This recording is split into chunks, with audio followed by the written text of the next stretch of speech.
So, massive welcome, Melanie, and fantastic to have you on Learning at Large. Thank you so much, Kirsty. Let's start with a bit of an introduction, if that's okay, if you can tell us a little bit about yourself and what you do. Sure. So I think one thing I always like to kind of start with is I'm not your typical L&D person. I actually come from a finance background. So I'm a finance person that kind of turned into L&D. And I'm just really, really passionate about making learning stick, driving transfer and application of learning. Besides that, I'm based in Switzerland, proud mother of a 6-year-old child that teaches me a lot when it comes to transfer, because it's all about being curious and really finding out what problems we are solving for. Brilliant, thanks for that. Yeah, we'll dive much more into the curiosity and some of the models that you Absolutely. work with as well today. So, I really like to start with some kind of quick fire questions to Hmm. get out some of those big ideas and let's warm us up as well. So, a mean one to kick off with is Mean. what Like three? mean. Yeah, if I gave you just 3 words to use to describe your ideal workplace learning culture, what would you say? Okay. Transfer powered, collaborative, and colorful. Nice. Like the way you snuck in a fourth word with a hyphen. So that's I know. um, and if you had to describe the biggest misconception that people have about learning transfer, in shorthand, in one sentence, what would it be? That learning transfer is expensive Okay, or has to be expensive, like to make it happen. excellent. Okay, well, we'll dive into that shortly then. That'd be good to explore that one. Um, and if L&D wants to make learning stick and actually make a difference, then Mhm. what should they start doing? It's actually a stop doing, if that's okay. I think they need to stop being so much in love with all their models and content and solutions. And here comes the start. Start falling a lot more in love with the actual problem. Okay, all right, fair enough. That's a good call to action. And yeah, okay, well, let's dive in to what you really stand for. And Mhm. you already mentioned you work on transfer. So listeners who are new to maybe even the concepts around that, and in particular to the 12 levers, which is Mhm. the kind of model that you use. What's the kind of quickest way to explain that and why it works? Yeah, because I mean, if you're going to go into all the 12 levers, now we're going to need a couple of podcasts together. So, no, the way I like to say it is, I mean, transfer has been around for a long time. And basically, I mean, it's been researched for hundreds of years, and you'll go out and you'll find hundreds of research papers on the topic of transfer. And the 12 levers are basically the summary of those, hundreds of years of research compiled by Dr. Ina Weinbauer-Heidel, who kind of looked at all of that and kind of tried to take a fresh lens by saying which factors are really the most important ones to pay attention to. Meaning it's really worth our effort that we put our energy on it. And second, factors that you and I as practitioners can actually influence or control. So that in a real essence are the 12 levers. And if you go a little bit into more detail, the 12 levers fall into 3 categories. 3 of them are connected to the learners themselves, things around their motivation, confidence, and their energy to change or apply. 4 of them are more closely connected with the actual design, things like clarity of expectations, relevance, active practice, and transfer planning. And then 5 of them are connected to the organization. Things like opportunities for application. Do people have the systems, and the time to apply?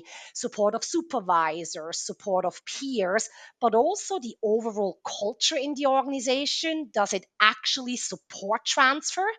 Or just say that transfer is important. So when just to kind of bring it back to kind of Yeah. in a nutshell, then when we're talking about transfer, is there a kind of way that you describe that? I mean, it's definitely more than just seeing evidence of someone doing something differently, Yeah. right?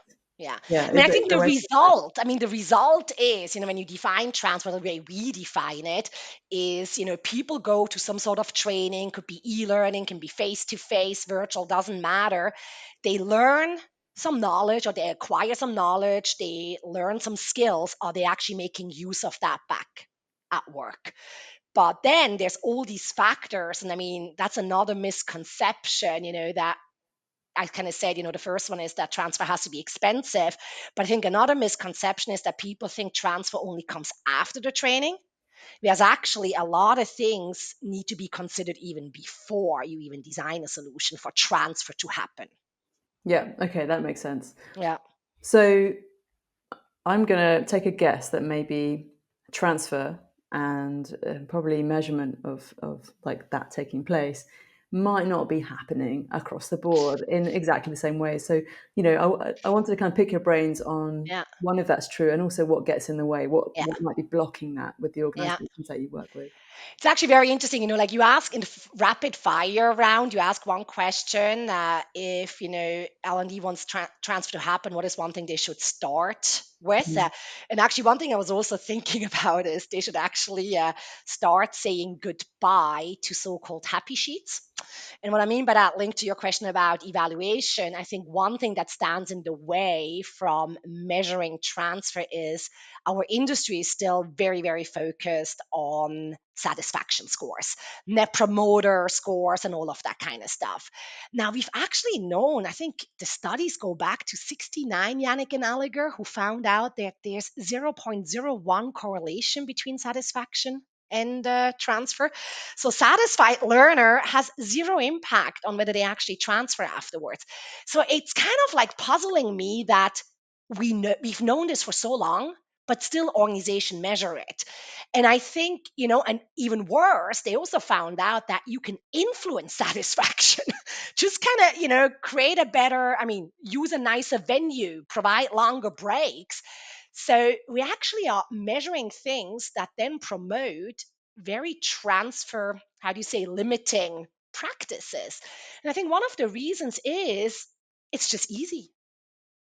Like satisfy, as I said, we can control satisfaction to a certain extent. And so it's very quickly, measurable. I think also still a lot of times we struggle. We kind of try and correlate the training to business outcomes. That's a lot harder. I also think one of the issues is, at least what I've seen in a lot of the work I've done globally, I've had quite a few measurement evaluation projects that got paused halfway because we started to uncover the nasty truth. Meaning, we started to uncover that the desired impact did not take place, the desired transfer did not take place.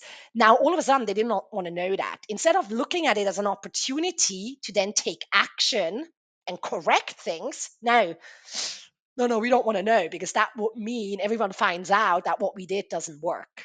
So let's just sweep it under the carpet and show the happy satisfaction scores because they make us look good. Yeah, I get that. And actually, one of the projects I worked on, a really long-term project that did have transfer, and we did have evidence of kind of long-term positive impact. I would say it had some of the most unhappiest Yeah, learners, yeah, employees along the way, because the change was hard, the shift yeah, was hard, yeah, the culture change that was required was yeah, big.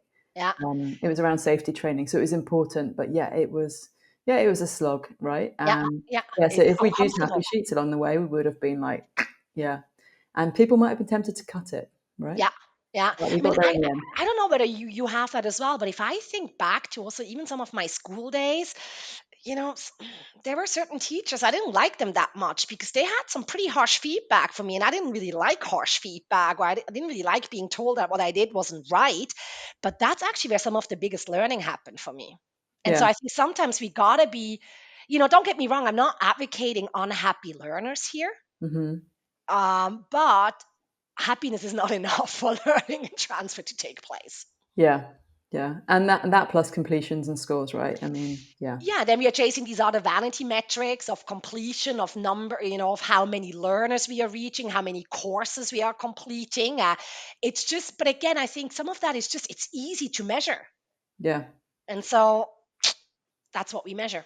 So let's flip it a bit then. Yeah. So what would you say are the kind of top ways, the top kind of levers that do drive the biggest shifts in transfer or hmm workplace application of learning?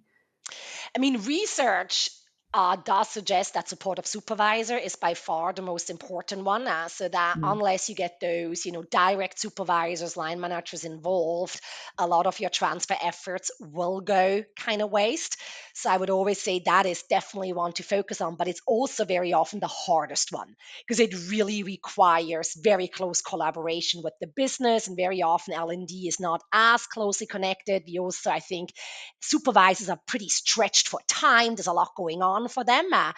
So I always like to also kind of, when I work with clients, to look at the more low hanging fruits, which is because I think just like with everything, when you get started and trying to make more transfer happen, let's actually make use of transfer research, and that's baby steps so that we kind of start seeing successes. So while why tackle the most important one and difficult one, even though, of course, yes, long term that makes sense, it can feel more rewarding to just kind of get started with something small. And that's actually, a lot of the things in the design, such as relevance. I mean, come on, ensuring that the content we are putting in front of the people is relevant shouldn't be rocket science. You can actually be a super lazy designer by you don't even have to create your own role plays and case studies. Just have the learners bring their cases, have them work on their actual challenges in the course. That's and with that, you're not only guaranteeing content relevance, you're allowing active practice, which is another lever. Through that, you're strengthening people's self-efficacy, their confidence, but you're probably also boosting their motivation because it feels that there's something in it for me. I'm getting answers to my challenges. So I think focusing on some of those simpler levers like content relevance, ensuring active practice, and I don't mean active learning, that's another big misconception that people think active learning, meaning doing something interactive equals Mm. active practice. No, no, no. Really trying out the skill already in the session itself. I think those can go a long way. Okay, all right, brilliant. That's really helpful. And with your the 12 levers, which you've described to us at a kind of high level at the beginning, it's broken into different areas, isn't it? You've got Yeah. things for the learners, and then you've got things around the kind of system, so like training design and what's Yeah. going on in the organization. Which side do you think gets missed or most underestimated by L&D teams, Mm. out of that picture? That's a super interesting question because depending on how you look at it, it could actually be a lot of things. I think it's not that we miss the organization. I think a lot of designers are aware that probably deep down they know that training alone is not the answer. But they're just kind of, for lack of a better word, I'm going to use the word scared of tapping into that organizational thing because it doesn't seem to be part of their immediate role. It requires me to step out of my comfort zone of, I have to start speaking the language of the business. I have to kind of get off my kind of desk and walk onto the shop floor maybe to observe. I have to build those connections. I actually have to break silos, all these things we teach people in courses that we actually didn't have to do for real. So I think the organization very often gets kind of neglected just because it seems the toughest. I think very often the learners get missed, some of the aspects on the learner get missed because we think and there's a lot of people out there talking about marketing and learning as well, which ties in very nicely there. With we just think, we design something and we are so excited about it that everyone else is going to love it. But we forget that, hey, learners have their own motivation, their own mind, and they have other stuff going on in their life. They have deadlines, they have projects, and so I think we forget that it's not just about using the flashiest, newest technology, the latest facilitation trends and games and stuff. People can watch Netflix to get entertained. They don't need our course to get entertained. And so I think sometimes we miss out on just really showing them what's actually in it for them and involving them early on in the creation process. Hmm. But I would actually also tell you, I think, some of the easiest, not easiest, but some of the most common mistakes I actually see in the design levers because we think they're in our direct control and they seem so simple on paper that actually most people will say, or designers, oh no, I'm taking care of that. But it's only up on closer, when you kind of go closer and look at it that you realize, oh, actually, no. I'll give you an example: transfer planning. I'm pretty sure most facilitators, designers out there plan for some action planning. But that doesn't yet mean I'm doing it in a transfer enabling way. Like a common mistake, and just earlier today in a session with another colleague, Fergal, who works at MasterCard, we spoke about that, is very often we rush action planning, we run out of time, and we leave it vague. And so people leave the room with just some vague kind of goal that they want to achieve. But from a transfer research perspective, we actually know that unless people have very clearly defined baby steps with timelines by when they're going to do what, transfer is not so likely to happen. Yeah. So I think there's different reasons. So in a nutshell, I think the organization gets missed because it feels scary. The learners very often get missed because we think by just putting something really cool in front of them, it's enough. And design gets kind of misunderstood, if that makes Yeah. sense. It's interesting with, and in marketing, you call them the calls to action, right? So what Yeah, is it you want someone to do? yeah, And I think you already alluded to this. If you haven't started from that position, you're going to be in trouble, right? And the idea that they might just get thrown in, like, oh, I forgot to put my calls to action in. Quick, what can people do? Here's some ideas.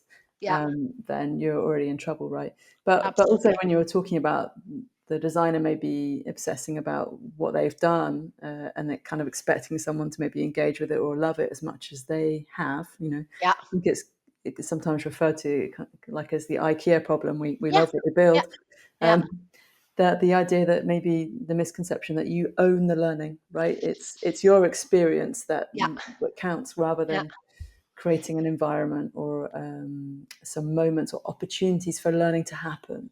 yeah. Uh, is I a mean, I different way know to it think happened about to it. me as well in my early days. I would go to a conference and I would see some really cool leadership model or a really cool negotiation model. I go like, oh my God, everyone needs to know about this. We got to build a course around it. Well, that's just the wrong way to approach these, training overall. Like, where's the need? Just because I like a model, people need to know about it, or what problem are we actually solving with this? And so I think, yeah, sometimes it's our own excitement Yeah, that actually, it doesn't come from a bad place. I don't think anyone per se is going to design purposefully a course that's not going to lead to transfer. That's not the objective in our design. It's just we get overexcited, I think, and we forget some of the stuff that is required to really make it work. yeah, sidetracked or carried away. So Yeah. you must have seen a lot and learned a lot about kind of human behavior with your transfer work. What's the most kind of surprising thing that you've learned along the way? That's a good question. I would say one of the things that actually still fascinates me, and I'm still learning about it, but it was kind of the most surprising aspect, yes, is connected to lever three, which is transfer volition, which is also the most cryptic kind of term. And a lot of times it gets mixed up with motivation. And I always like to explain it like motivation is what helps us get started, and volition is what allows us to stay on top of things, like the energy to carry through. And through some of the research and work with Ina, I discovered that volition is a little bit like it's like a battery, and it actually, drains through a lot of everyday actions that we take. For example, if I'm resisting the impulse to quickly check my LinkedIn or my Facebook, that actually consumes energy. And there's a lot of things in our everyday life that consume energy, such as in the morning getting up and deciding what to wear or what to eat, and then just juggling the housework and all of that. And so, very often at the end of a day, our energy is kind of depleted. And instead of going to the gym as planned in the morning, we end up on a couch eating chips or popcorn. And it kind of it's that realization that we don't do what we wanted to do, not because we are lazy, not because we don't want to do it, just because our energy is sucked up, because there's just so many things in everyday life that require attention. And I found that very insightful as a designer for programs to just assume that people have little energy left to implement what they've learned. So I got to design the transfer in such a way that it's very volition friendly. That was really, really eye opening for me. both as a designer, but actually also for my own personal kind of, learning in that sense. Yeah, that makes sense. I mean, like a maybe a silly metaphor to use, but in the UK, to get recycling to become a thing, right? Years ago, when it wasn't, at one point people were not recycling, or a few people were driving to recycling centres and doing it proactively.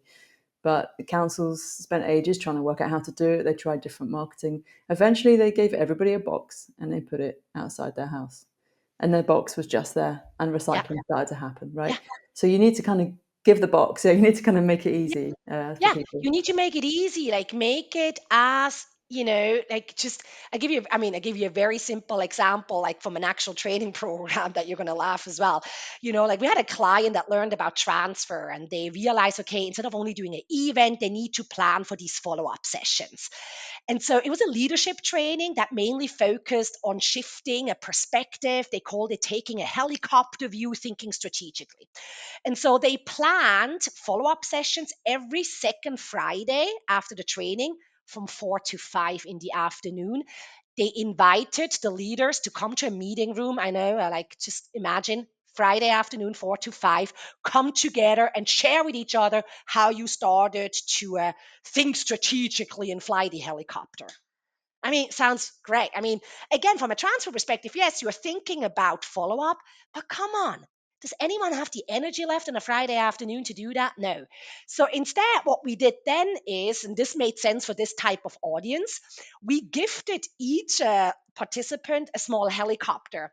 The ones that you can go and fly in a park with your kid.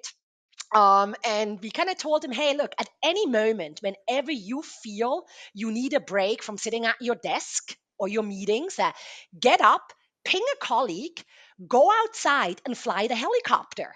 And while you fly the helicopter, have a reflection conversation. Guess what happened? All of a sudden, people weren't just reflecting every second week, they were doing it multiple times a week. But they were doing it in a volition friendly way when they wanted, when they needed it, and it was fun. Yeah, and we know if you get people outside and they're moving, right, you tend to get the brain working a bit Yeah, more. So there's all sorts exactly. of reasons that Yeah. work. So again, Yeah. transfer doesn't have to be overly complicated, but yeah, it's not just about adding follow up sessions that again consume even more energy or an additional form and I think that was one of my most insightful moments, that concept of designing it in such a way that it takes as little effort as Hmm. possible. Yeah, I like that. And my example was give everyone a bin. Yours is give them Yeah. a helicopter. It's slightly nicer, but yeah. Hopefully people Well, I get mean, the maybe the bin was a very nice one though. Maybe it had a nice, I don't know, smiley it on it fitted. or It fitted, right? Yeah. Okay. but that's another very important thing that you actually allude with this example to personal transfer capacity. I mean, you want people to recycle, well, give them the bin. They need the systems and the processes that they need the time. I mean, I remember a client rolling out a SAP training, but people were still on the old ERP system. They Okay. hadn't yet access to SAP. So how on earth are you supposed to transfer what you've learned? It's like Yeah. you're teaching someone to swim and then put them into the desert. It's just Yeah. not going to work. Yeah. That happens a lot with systems Yeah. training. I find. Yeah. Yeah. Okay. Well, anyone listening out there, call to action to you: systems training. Make sure people have access to it.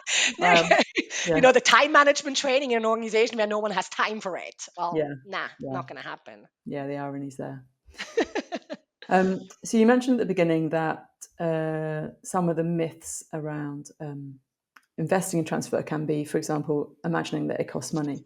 But I Yeah. mean, I think a lot of learning managers out there are trying to do better. They're trying to invest in deeper learning programs. They're trying to invest in things that they know will drive impact and transfer. But sometimes it feels like an uphill battle with Hmm. stakeholders or with their budgets, etc. Um, what can they do when they feel like the environment's against them? Do you think? Yeah, it's a very good question. I mean, some of it we discussed a little bit around the design levers. Remember, those are levers that you have direct control over, ensuring relevance, enough active practice, and also the transfer planning. But I think the rest is also, there's a couple of practices that exist in our industry that are just not really transfer promoting. For example, certificate of attendance. There's still a lot of organizations shooting out certificate of attendance. And what you actually are signaling with a certificate of attendance is that all that matters is that you attended. Now, this is something that you can change fairly simply as L&D and say, instead of issuing a certificate of attendance, let's do a certificate of implementation, you know. But even the feedback forms that we started talking about a little bit earlier, that's in your control. At least in most organizations I see this being handled by L&D. Take a look at those feedback forms, and instead of asking people about how satisfied they were, incorporate more transfer oriented questions such as, was the content relevant to me? Because if a majority of the people tell you afterwards it wasn't relevant, well, now you have actionable intelligence because you can go back and see how to make it relevant. Incorporate questions like, how confident are you to apply? And I think that's another one. And not just how confident are you to apply, but ask people about possible implementation barriers. Because now you're starting to gather data that you can use that helps you influence the environment. Because that's one thing I've very often seen. Once you actually have concrete data, it makes it so much easier to get that buy in. Let's say you have a majority of the participants at the end of a program telling you that they are not really confident to apply because they felt they did not have enough opportunities to practice. Well, now you have a good business case to go back to the business and say, hey, it probably would make sense for us to plan some more practice follow up sessions because people are telling us they're not yet confident.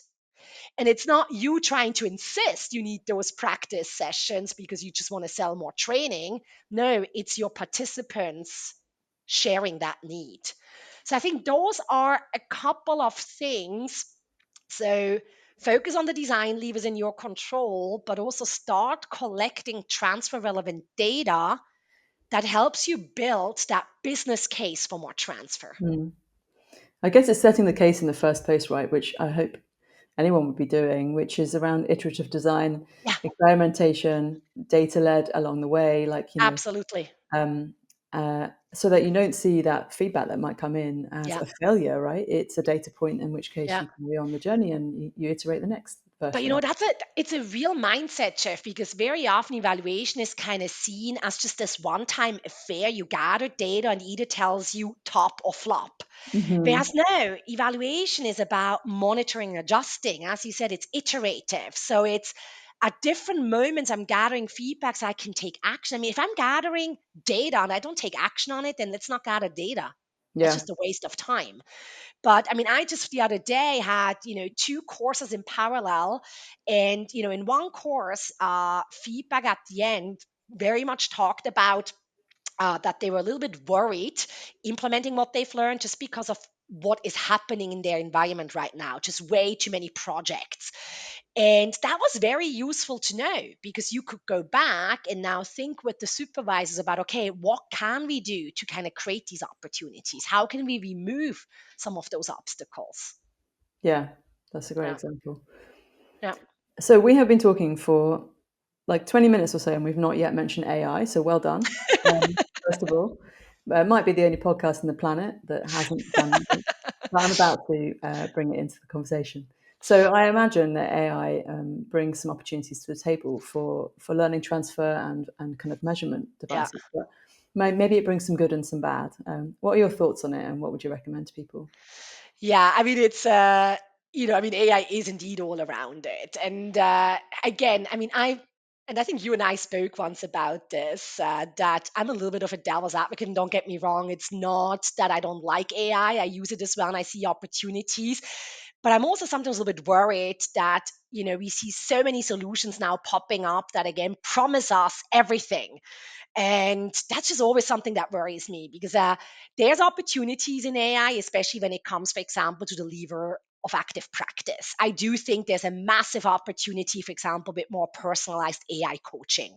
Coaching is something that's really expensive, but we know from a transfer perspective, especially for more communication oriented skills, behavioral skills, let's say practicing performance conversations, conflict conversations, you're not just going to get confident in doing that by attending a 1 day training or 2 day training and practicing in one role play.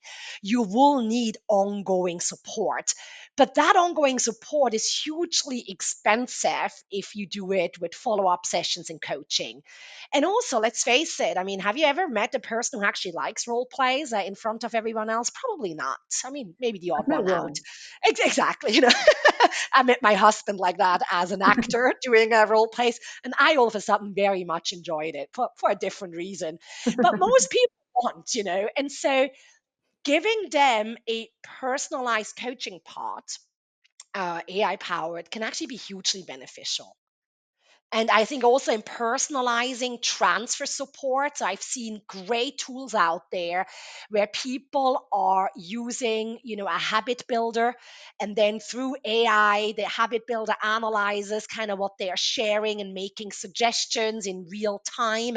So I think there's a real opportunity there to make transfer more scalable.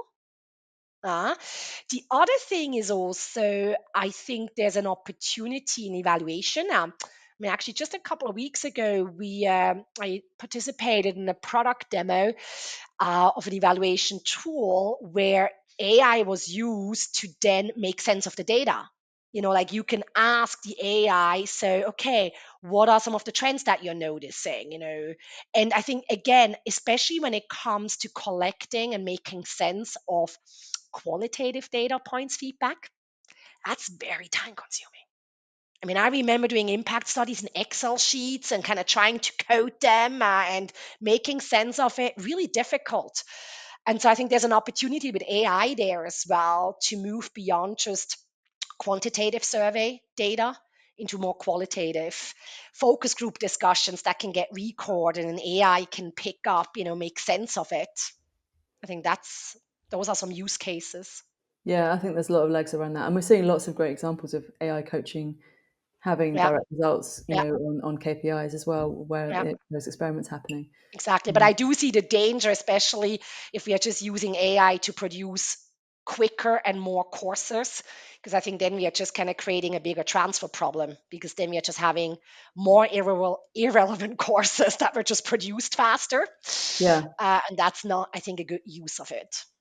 No, I mean, there's a kind of weird kind of circle of kind of, I don't know, virtue maybe here, that if you can use it smartly to help you show what's really working, then you can scale up the things that work Yeah, where it's relevant to scale them up, yeah, right? So you don't just scale it up for yeah, 100% of yeah, people if they're not the right fit. yeah, yeah. Um, I but do if you have to scale be up without careful. knowing what works, right, then Exactly. then it's just creating more stuff for the sake of it. Yeah.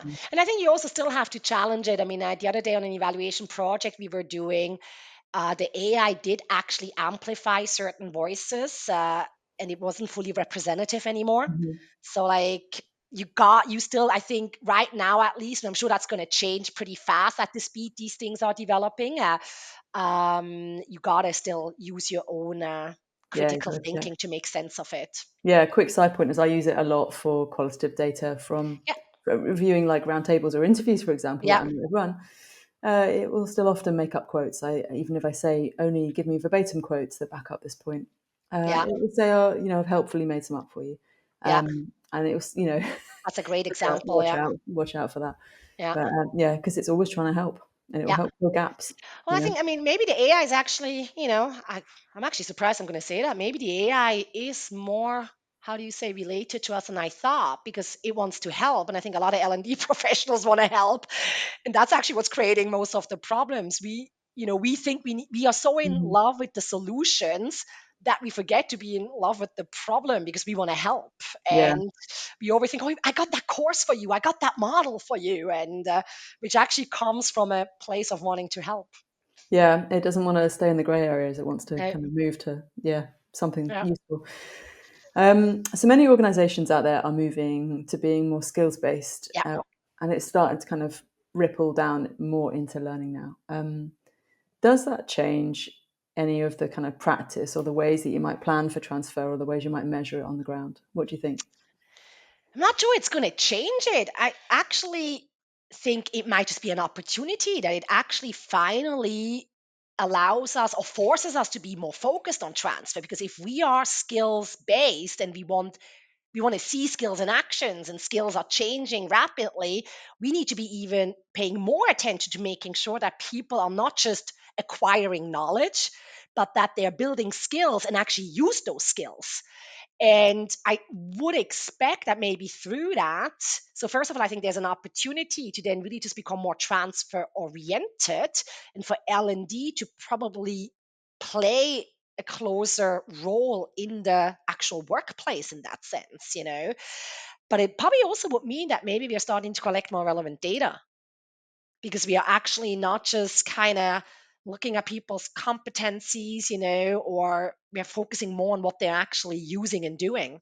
So that might actually give us much more valuable data to work with and understand transfer gaps as well. Yeah, you'd hope, right? If businesses are investing in skills, it's because they're seeing a skills gap, Yeah, and that's because there's some tasks that they need to be able to yeah, do that they're maybe not doing or not doing yeah. right now. So Which yeah, might that also help can be with good. clarity of expectations. I think, Mhm. one of the levers is clarity of expectations. I think that is still very often nowadays a challenge. I mean, that long debate about moving from an order taker to a more strategic partner, when people just come with a request, hey, Kirsty, I need XYZ course on this topic. And it's sometimes very hard to move from that request to a more transfer oriented conversation. Why do we need it? What problem are you trying to solve? Whereas if organizations are shifting towards the skills approach, there might be an opportunity and a chance, a likelihood that they will come to us more with a request. Hey, we've identified XYZ skill gap, and it's causing XYZ skill and like work issue and performance gap and business challenge, creating actually that foundation that we need to start with the end in mind. Yeah, because it starts with talking about data and the evidence, right? Exactly. Yeah. Yeah, yeah. Because Well, that let's means hope. we're starting to measure already what skill gap exists and how that skill gap is impacting the business, which then makes it easier to see whether after the training that skill gap has been bridged and whether we are starting to see the improvement in the business relevant areas. Yeah, yeah. So I an mean, opportunity. it's definitely an opportunity. I mean, with anything, it can be done really well, and it can be done not so Yeah. well. Yeah. But let's hope that there's maybe a kind of shift in focus with it. Yeah. I mean, there's a challenge maybe as well, like if we're going two skills, that if you just jump from one skill to another, that again, we are not really giving people enough time to actually really embed the skill in their practice. So, And to oversimplify like yeah, the skills in the first place, right? Not recognize the complexity or the fact that there's adjacent skills that you need in order to make that work, or that application is not done in a bubble. It needs yeah, to be done in context, and yeah, yeah, there's yeah, complexity to it hugely, right? So, yeah, but I think the opportunity for me that I see is that if the business are driving the shift, then it's for a reason that you should be able to get to the bottom of, yeah. right? Yeah, it Yeah. might just kind of create more of a common language, because I think that's been a big challenge in our industry, that L&D traditionally has this L&D language and jargon, and then the business has its business language. And maybe the skills conversation is helping us bridge that a little bit more. Yeah, hopefully. It Yeah, sounds like it's something that you do immediately rather than yeah, something that's just learnt in your head, right? yeah, So, yeah. yeah. Because you're moving away from what people need to know to what people need to do. Yeah. Yeah, Yeah, it sounds practical, doesn't it? At least. yeah. At least it sounds. Let's see. We'll talk in a year again now, and then let's gather some data, and then with AI we'll analyze it. And just start weeping. No, it'll be fine. So if you were speaking to L&D leaders out there and you said like, look, if you're going to experiment in the next quarter or going into 2026 with an area of transfer, it could be one of your levers, for example, what would you suggest they do? And that's probably a really unfair question because I imagine you're going to say they can't just do one. But Well, no, what would you? actually, Yeah, yeah, it is an unfair question, but I'll give you an answer from two angles. One, because it's an unfair question, then I'll give you that one thing. So the one first thing is I think, just like with everything, first of all we need to actually understand that every project is different. So while the 12 levers are a wonderful framework to understand what factors we need to consider to make transfer happen, the actual way to use them is before you even roll out a project, to use them as a lens through which you identify the biggest transfer barriers. And that's not going to be the same for every program. In some program, let's say compulsory compliance training, transfer motivation is probably going to be pretty weak in comparison to a training where participants pay out of their own pocket to attend. So you're not going to need the same transfer interventions for those, two programs. High potential leadership programs have a massive challenge when it comes to opportunities for application, because those opportunities are not immediately, they are much more in the future. So we got to think about how to kind of keep that knowledge and the skills fresh, so that the moment they do need it can actually make use of it. So actually, I always say, the first step towards more transfer is to understand for a particular program what's the biggest challenge, and then address that. So, hence, kind of an answer would be, if you want to get started, look at the 12 levers and use them as a lens, kind of as an audit, to identify, as part of your needs analysis, identify the transfer barriers. But now, to be fair to you, in general, it's like if there's this one thing, and this is just connected to the fact that I've seen massive success with it, and it's just so simple. Organizations that are, and it has to do with the last lever, the expectation in the organization. I've never really met an organization that told me we don't care about transfer. They all say it's important, but then their actions, show something else. And part of it is what I shared with you earlier about certificates of attendance. So if there's one thing I would really do, is to make sure you're redefining the finish line for any training that you're rolling out. Create a clear finish line in the future, an implementation project, because that's going to straight away signal to to the participants that you care about application. But it also allows you to measure the application.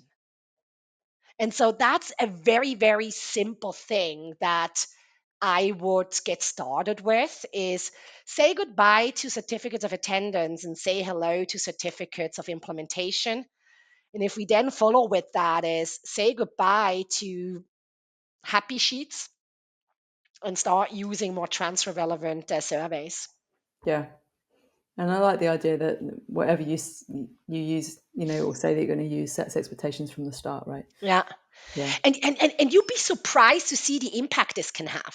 Like it's we had a sales training where instead of a certificate of attendance, they actually created a certificate of implementation, and they gave people kind of a 60 to 90-day time frame to schedule an implementation pitch with the sales manager, where they reported out how they started to implement their learnings and the difference it made. Now, this was absolutely fantastic because it wasn't in front of their direct supervisor, it was in front of the sales manager, so two levels above. Now, what that actually also did, not only did it motivate the participants from the training to really make transfer happen, it actually also got the supervisors involved, because the supervisors knew that in 60, 90 days, my team members are going to have to present in front of the big sales boss. I better support them so they look good in front of the big boss. Yeah. And again, there we are back to the topic. Transfer doesn't have to be expensive. Sometimes with one tool, you actually are addressing multiple levers at the Yeah. same time. And it comes back to your volition point, right? What's going to motivate people as well, like to get them there. And I think without accountability, with often something where you have to do something with other people, whether it's a presentation or an assignment, something formal, or whether it's a discussion where you need to look like you've at least paid attention, right? Like Absolutely. those extrinsic motivations are sometimes the kind of winning ones. Yeah. We'd love to say intrinsically everyone really wants to Yeah. develop themselves. But it's the things where you have a date, a deadline, a date, something booked in. There's going to be someone there. Usually, I Yeah. don't know. Yeah. And It it has just it, to it happen. just kind of signals a totally different message to the entire organization. All of a sudden, it's very clear that, hey, I'm not just being sent to a training and it's a tick the box. There's a clear expectation that I'm actually reporting back on how I used what I've learned. Yeah, and that doesn't just mean like taking notes, right? The number of conferences I've been to, and then I'm asked to just like share notes with Yeah. what I learn, which is fair enough, like Yeah. back to the organisation who might have paid for my ticket. But that's different to what the deep learnings or the takeaways were that might come a few days later Yeah. when I evaluate the work that we do and think of it through some different lenses. Yeah. You Yeah. know, but just writing notes and passing them on is, is that enough? But yeah. Yeah, so Anyway, that's kind of one thing I would suggest. It's really like about redefining that finish line. I think mm, that's a very easy, but really, really powerful step to more transfer yeah, because you're starting to impact the culture. You're moving away from just a learning culture and consumption culture to an actual implementation culture where it matters. yeah. Okay, love that. Thanks. Um, so this question is maybe equally made, and maybe you've already answered it, but I like to kind of maybe look at some kind of future focused questions at the end. So, what's the kind of levers or approaches that you think will become sort of doubly as important in the next 2 years? There's lots of changes going on in the industry. Are there any things that you pick out there? It's actually interesting. We actually did speak about that lever, and you just picked it as well. It's actually, I do think it's the lever of volition. Okay. I do think, I mean, there's also research that I've kind of stumbled upon now a few times, and I've heard other futurists talk about it. How we live in a world where there's just so many distractions, there's just so much going on. And so I think it's just safe to assume that our energy is just, depleted in that sense. Like, it's not that we don't want to apply, but we forget there's just so much, so many other things happening. And I just don't see this change. I do think that things are happening at a more and more rapid pace. There's just more and more distractions and things. I think factoring that in is very important. And the other thing is the relevance piece. I think, with AI coming in, hey, look, I brought AI back myself now. With AI around, content is available everywhere. I mean, you can just go on ChatGPT and ask everything. So if we are going to design training, if we actually are asking people to attend or put a formal course, be it e-learning or face to face, we got to really make sure that is relevant, that there's something really relevant that we're going to bring to the table. Because if not, people are just going to walk out and say, you know what, I can get a better, quicker answer on ChatGPT.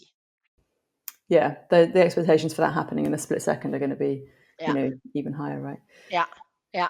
Okay, so if I gave you a magic wand, and you could do anything with it, but within the realms of L&D, then what would you do? Oh my God, that is such a tough question. I am a big fan of Harry Potter. I always wanted one of those wands. This is going to sound really strange, and I hope people are not going to, yeah, I hope people are going to understand what I mean by it. I, I actually really I think I wish for all these fancy models around content to just disappear for a moment.